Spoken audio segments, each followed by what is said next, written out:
ladies and gentlemen, to the 125th anniversary celebration of the Laconia Passenger Station. So happy you're here, celebrating with us here today. The event organized by Celebrate Laconia. Please remain standing as we now play our national anthem.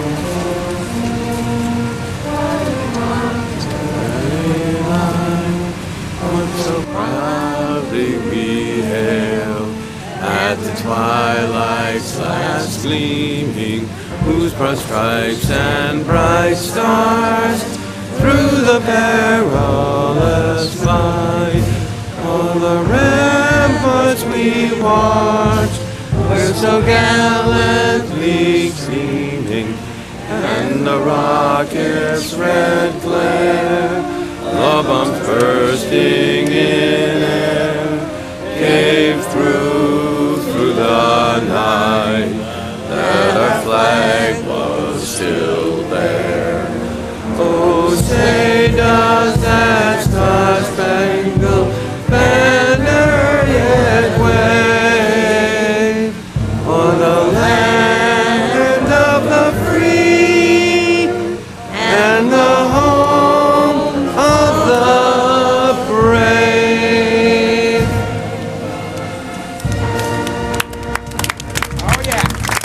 Our thanks to the New Horizons Band for providing music here this morning as you were all arriving. And thank you for singing. It's a beautiful day to celebrate 125 years of the Laconia Passenger Station. So glad you're out. Our dignitaries here today, I will introduce former Mayor Paul Fitzgerald, former Laconia Mayor Rod Dyer. We have Carl Byron. He's going to give us a little history. He's the past president of the Boston and Maine Historical Society. Your executive counselor, Joe Kenny.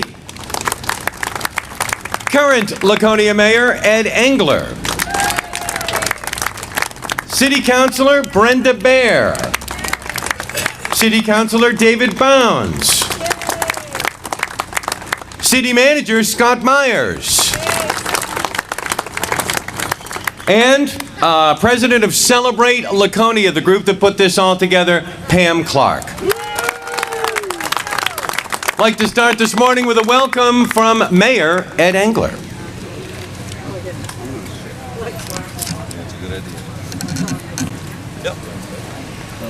Oh, you may be seated. Thank you. I didn't want to say that. Good morning, ladies and gentlemen, boys and girls. Let me welcome you officially on behalf of myself and the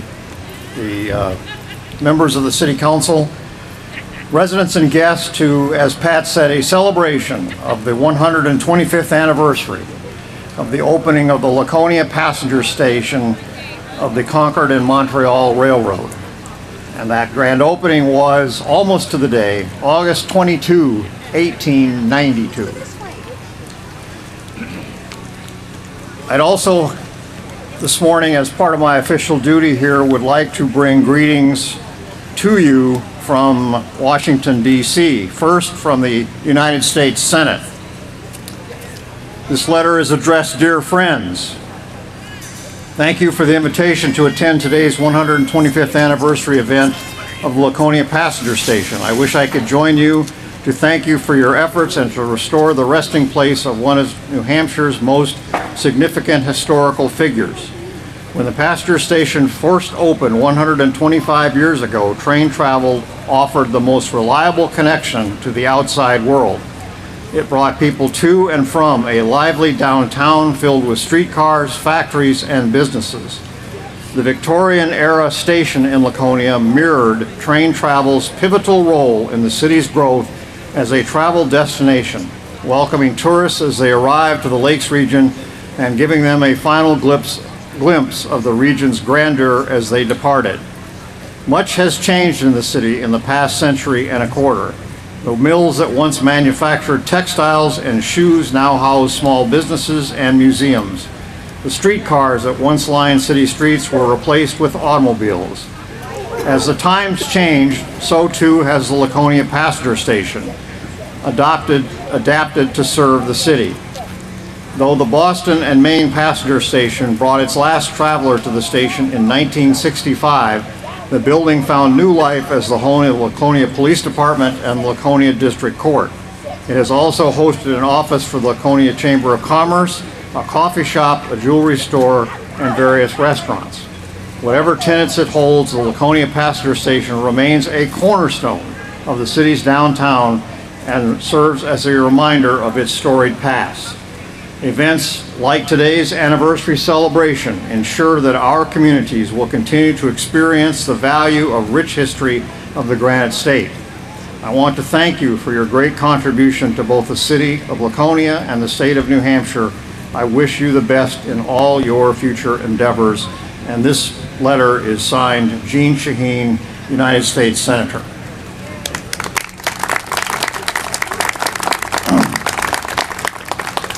I also have a brief letter under the heading of Congress of the United States, House of Representatives. Dear friends, thank you, Celebrate Laconia, for the invitation to attend today's event. I regret that I cannot be with all of you as you gather to recognize the 125th anniversary of the Laconia passenger station. Civic-minded people made this beautiful passenger station happen 125 years ago, and civic-minded people today are throwing a big celebration for the community, showing off the station and all the wonderful city of Laconia. And Laconia is wonderful. That's why it's a vacation spot for tourists from all over the country. Congratulations to Celebrate Laconia, its board of directors, volunteers, and sponsors for making this great day possible. Everyone's hard work has paid off. I will make sure to visit the station to see the new plaque on my next trip to Laconia. And this letter is signed Carol Shea Porter, Member of Congress.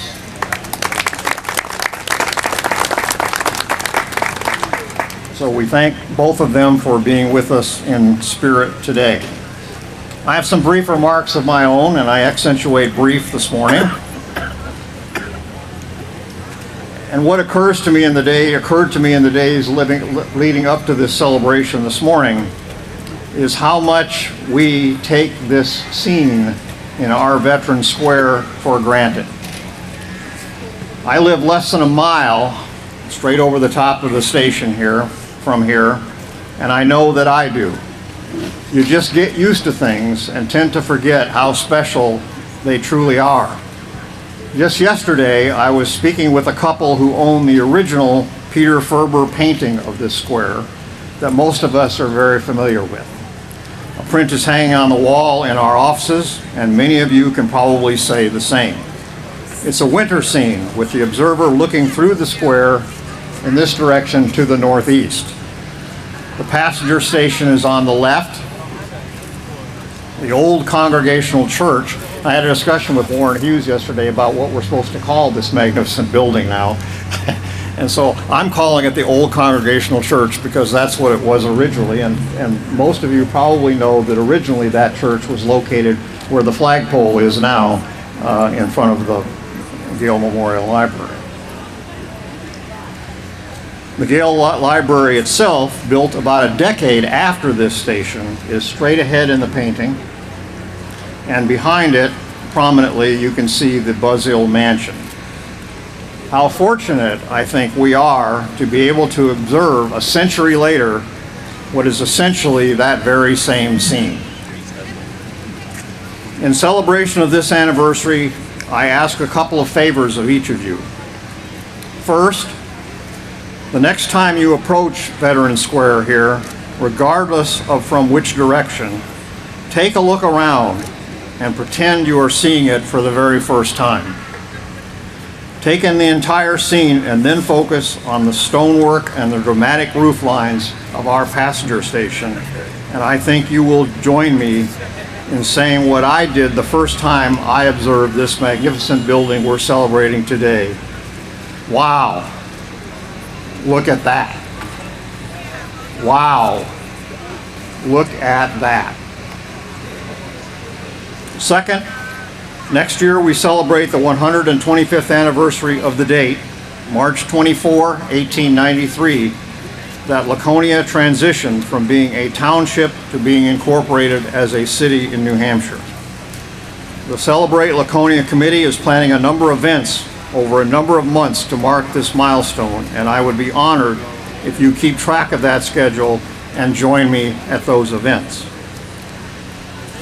I conclude with 3 quick thank yous this morning. First, to Charles Buzziel, or Governor Buzziel. Governor Buzziel was the first mayor of Laconia, elected in 1893, served 2 terms, and then later was elected governor of the state of New Hampshire. It was his idea and inspiration to build this magnificent structure. Second, a thank you to our long departed New York City architect Bradford Guilford, who designed this building. Every city, most cities that are still fortunate have old railroad stations. The fortunate ones like us have them still standing, a lot aren't. But the grandeur of this station, I think, has obviously contributed to its longevity. As historic and interesting as all old passenger stations are, certainly for a city of our size, this one is very special indeed. And we thank the original genius behind that design, Bradford Guilford. And finally, and perhaps obviously, I want to offer my thank you to Pam Clark and to everyone involved in the Celebrate Laconia Committee for their efforts now and efforts to come. It is an incredible honor to serve as mayor of this city. I know you share my pride in it. Thank you for attending this ceremony, and I so look forward to seeing you again and again as we celebrate our heritage. Thank you.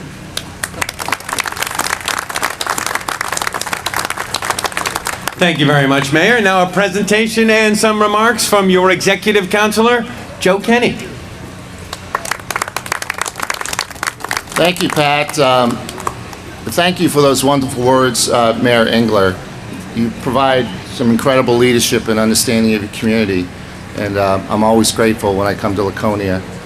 I also want to congratulate the committee that put together this day, and for all the distinguished guests who are here, particularly our former mayors who are here in celebration of the 125th rail passenger station. Now, I have to tell you, I feel in a kinship to Laconia today because in 1892, there was a gentleman called John W. Sanborn who was superintendent of the Boston, Maine Railroad, and he is from my hometown, Wakefield. A very important man in his day who really drove the expansion of rail throughout New Hampshire and brought it into my hometown of Wakefield, and subsequently the little village of Samblinville was named after him. And he also served on the Governor's Council. So I have a strong kinship here with you all today. Now with that, I have a citation from my office that I'd like to read. And to the city of Laconia as they celebrate the 125th anniversary of the Laconia Passenger Station. The Laconia Passenger Station was built by the Boston and Maine Railroad and dedicated August 1892. Laconia was a busy commercial train hub, as the only option for travel at the time was horse and buggy. The station was located on the main route to Lake Winnipesaukee in the White Mountains and was a busy destination spot for tourists leaving the big cities and traveling to New Hampshire. As the mayor has mentioned, the station's architect, Bradford Guilford, fashioned the building in Romanesque revival style that was popular at the time. The building was constructed of rusticated granite with a tower that serves as a focal point. The granite is highlighted by a red sandstone trim and ornate Victorian carvings. The building features a large rotunda that was used as a waiting room and is open to the roof with stained glass windows on all sides. The interior is finished in quartered oak, beam ceilings, a tile floor, and a massive redstone fireplace. Of course, like any good thing, with the decline of the passenger rail travel in the mid-20th century, the Boston and Maine sold the Laconia passenger station to the city, but continued to run the passenger trains through Laconia up until January 1965. Since then, the building has been used for a variety of purposes, from a police station, as mentioned, a courthouse, to offices and stores. Today, over a century later, and relatively unaltered from its original appearance, the spectacular building is listed on the National Registry of Historic Places. The city of Laconia should be proud of the vision their forefathers had when they entered a purchase agreement with the Boston and Maine Railroad to purchase and preserve this stunning structure in the 1950s. That vision and this unusual structure are certainly worthy of celebration. I am such a rail enthusiast. I have the railroad travel past my house twice a day in Union Village. I live across from a railroad museum. We have the only turntable park in New Hampshire, and I feel a kinship with Laconia today because you all who are here today are rail enthusiasts, and I can't wait for that rail ride later in the day. So thank you. It's been an honor to be here today. Thank you very much, Joe. And now for a little bit different history and perspective on the history of the Laconia Passenger Station. Past president of the Boston and Maine Historical Society, and you can see a total of setup inside the rotunda when we're all done here. But ladies and gentlemen, Carl Byron.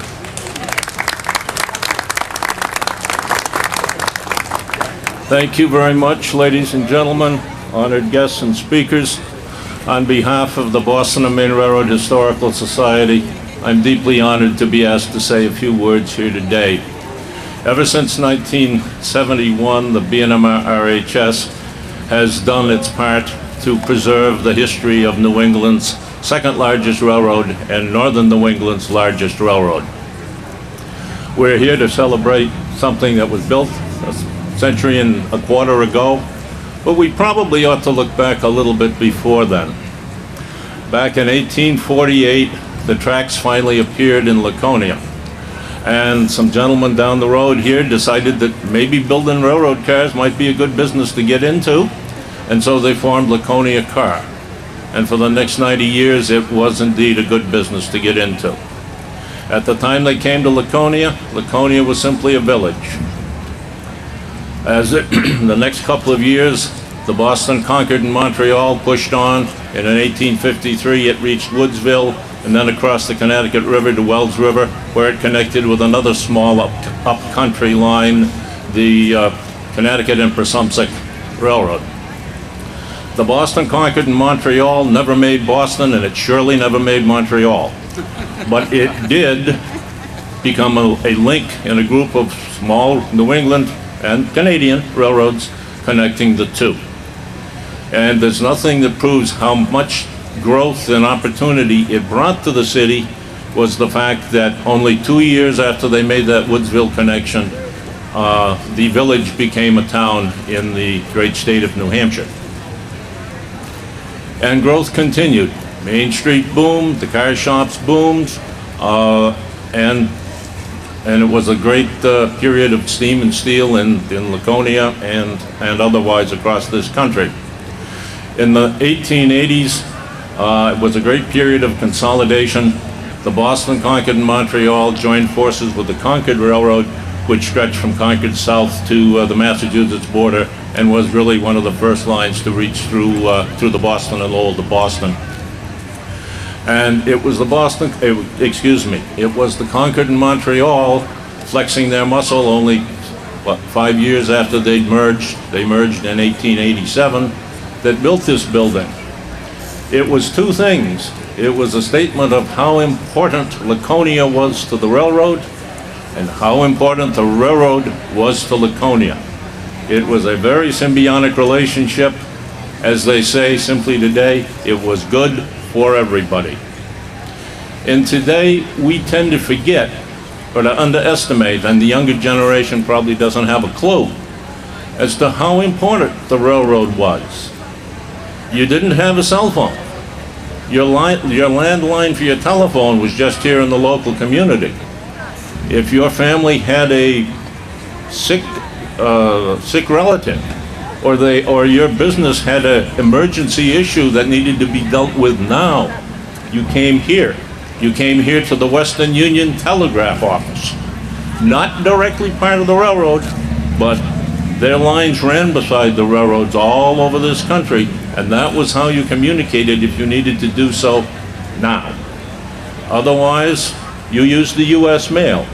Whether the purchasing agent down here at the Laconia car was ordering 3 boxcars full of widgets because they had a new order from Boston and Maine, or from Maine Central, or New Haven, or whatever, it went in an envelope. If someone here on Main Street needed more material from his wholesaler in Boston or New York City, it went in an envelope. And the same was true if a local housewife, having just received that wonderful 19th century invention, which some of us do recall, the Sears Wish Book for Christmas, and this housewife decides to mail, to order a few things for under the Christmas tree.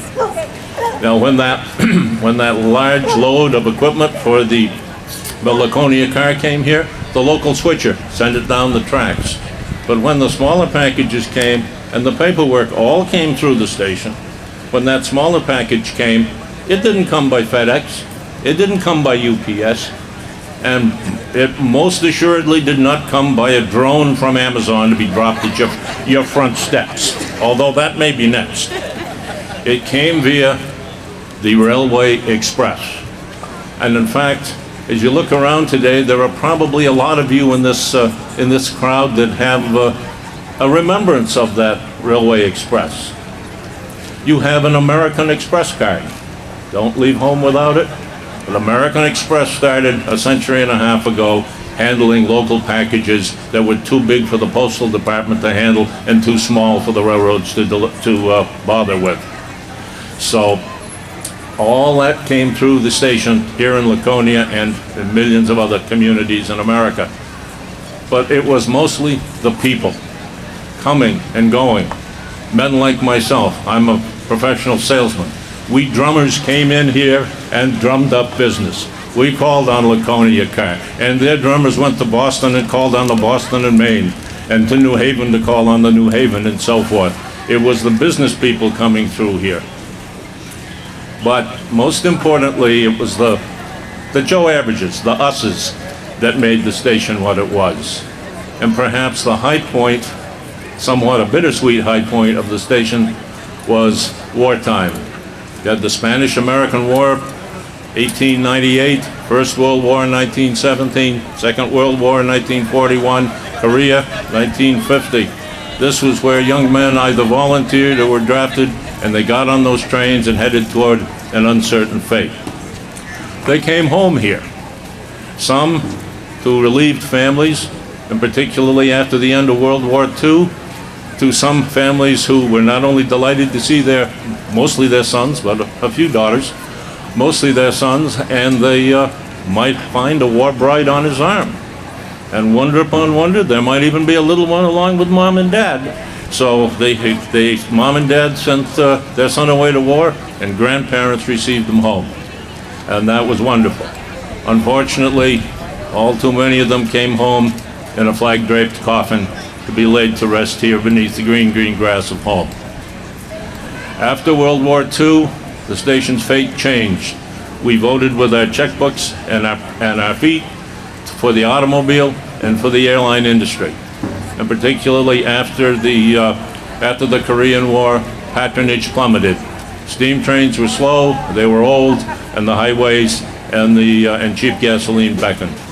So in 1965, the last passenger train left Laconia for Boston, and the era ended. And here is where that generation of Laconians should be congratulated, because so many people here just bulldozed their stations. And here somebody, or somebody's, or the town, I don't know the details, said, no, we're going to keep this station. It is perfectly good. We can repurpose it. And it will not only stand as a memorial to a time and way of life past, but also be a commercially successful business venture. I know you had the city police department in here for a while, and I know you had a pizza parlor in the atrium for a while, because I ate there. It was the fanciest one I ever ate in, and I can assure you I've eaten in more than one.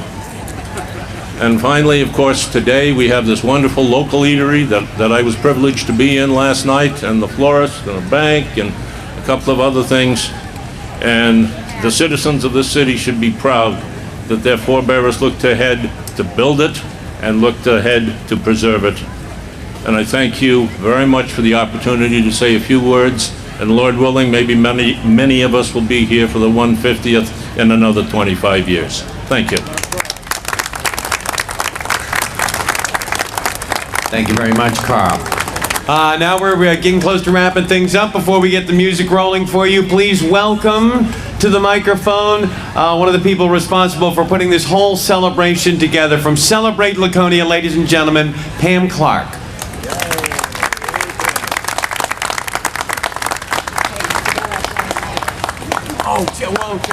Do you want to do that first? Who reminded me that we've got a couple of other speakers before that happens. Let's bring up one of the former mayors of Laconia, who's here for the 75th anniversary, Rod Dyer.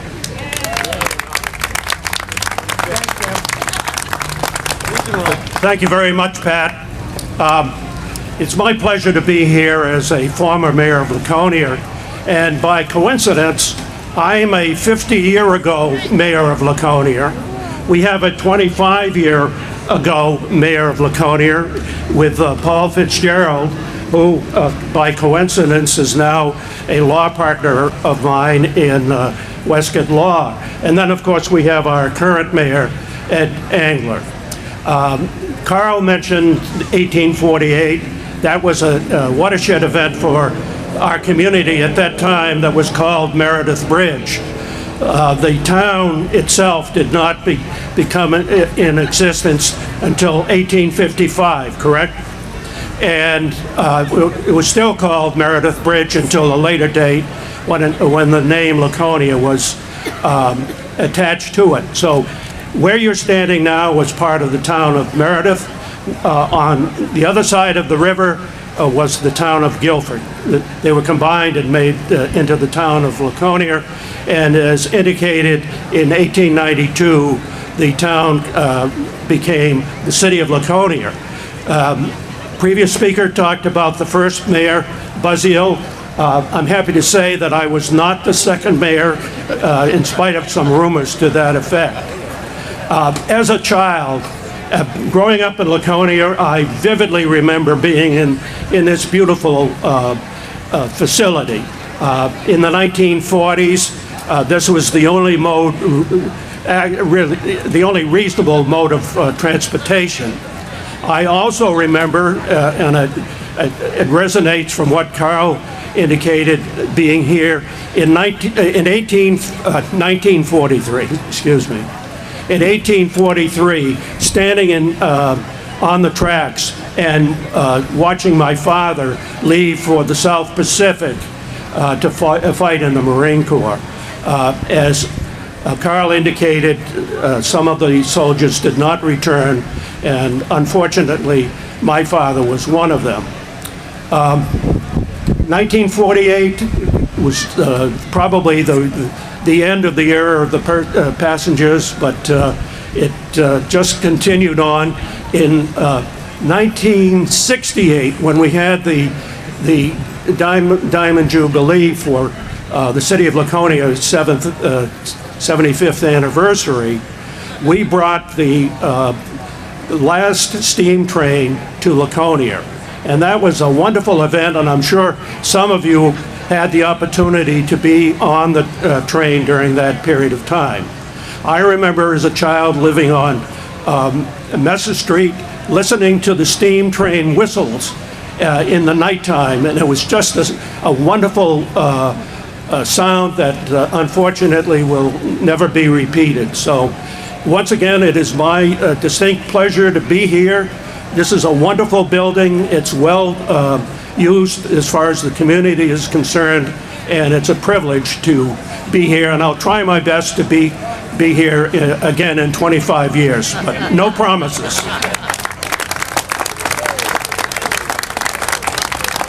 And now, he was Laconia Mayor at the 100th anniversary celebration. Please welcome Paul Fitzgerald.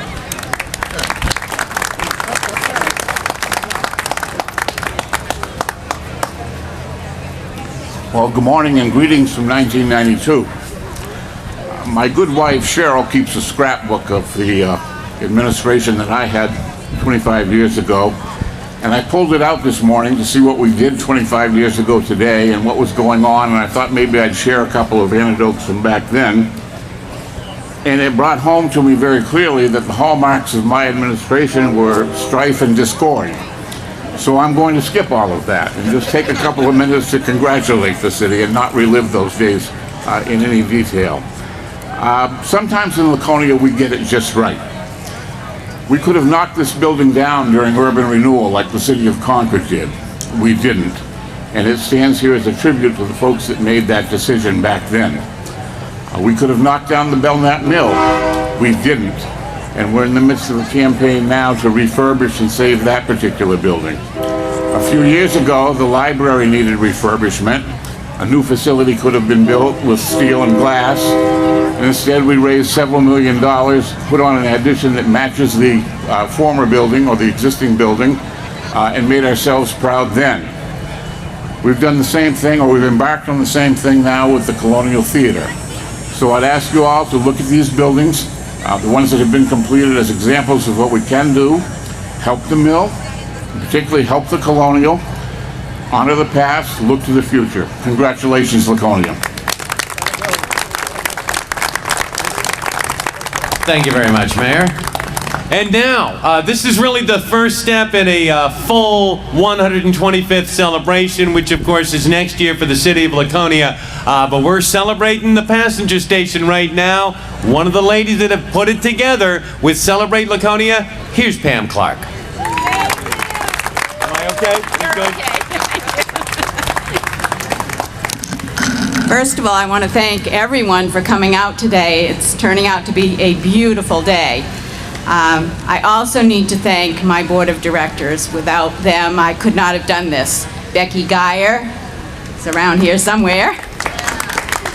Jared Gilmet, Beth Sansucci, Alexandra Pelletier, Chet Silly, and Tony Felch. I got everybody. Oh, and I also want to thank Molly Holman, too. She's been extremely helpful as well. Okay, my purpose right now is to let you know what's going to be coming up in 2018. First off, in the beginning of February, we're going to have a Miss Quasqui Centennial Beauty Pageant, well, scholarship pageant. We'll do a Miss and a Junior Miss pageant. I've already received the crowns and the sashes. They're absolutely beautiful. The applications for the teen girls will be on our website, celebratelaconia.org. And I've got some flyers too, if anybody has some young ladies that might be interested in doing this. So more will be coming out about that in the next few weeks. Then in March 24th, will be the actual anniversary celebration of the city. We are planning some kind of a gala for that evening. It happens to fall on a Saturday again, like this Saturday. So look forward to celebrating the birthday of the city. Then in July, on July 7th, we will be having a parade that's going to start in Lakeport and come to Opeechee. So it's going to be a 2-mile parade. So we will be looking for lots of floats and antique cars and bands and all kinds of community involvement for that parade. And then we will have a carnival that I'm hoping will bring back a lot of fun games and activities, similar to my dream is to bring back some of the Elks Carnival things from the past. And then, of course, ending with fireworks on July 7th. So those are some of the events that we're going to be involved with. There are other things happening next year, the 100th anniversary of DAR, and they will be having some events in June, the 125th anniversary of the Lakes Region General Hospital. So there are really kind of going to be things each month throughout the year, next year, for us to celebrate as citizens of Laconia. So I hope you'll all enjoy it and enjoy 2018 and enjoy today as well. And I just heard the train arrive, so hopefully a lot of you are going to take a train ride today and enjoy that as well. Thank you again for coming. Thank you very much, Pam. All right, let's get the day underway. 3 train rides today at 12, 1, and 2. There are still tickets available. You can pick them up right here. We got a silent auction going on that you can get yourself in the running for, including a great train set that's got a Batman theme to it. You can.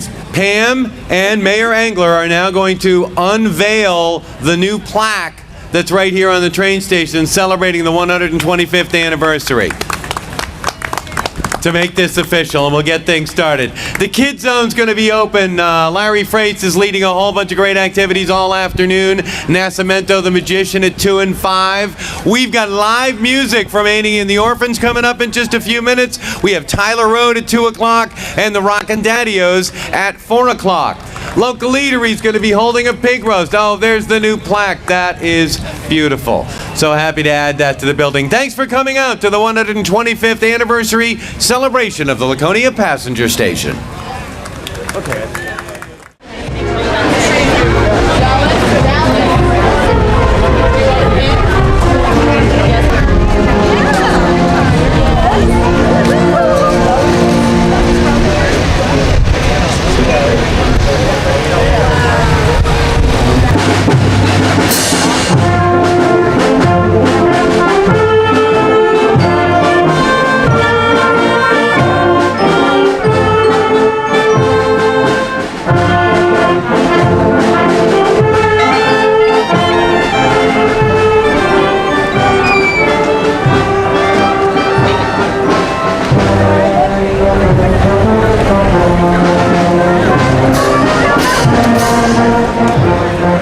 Thank you.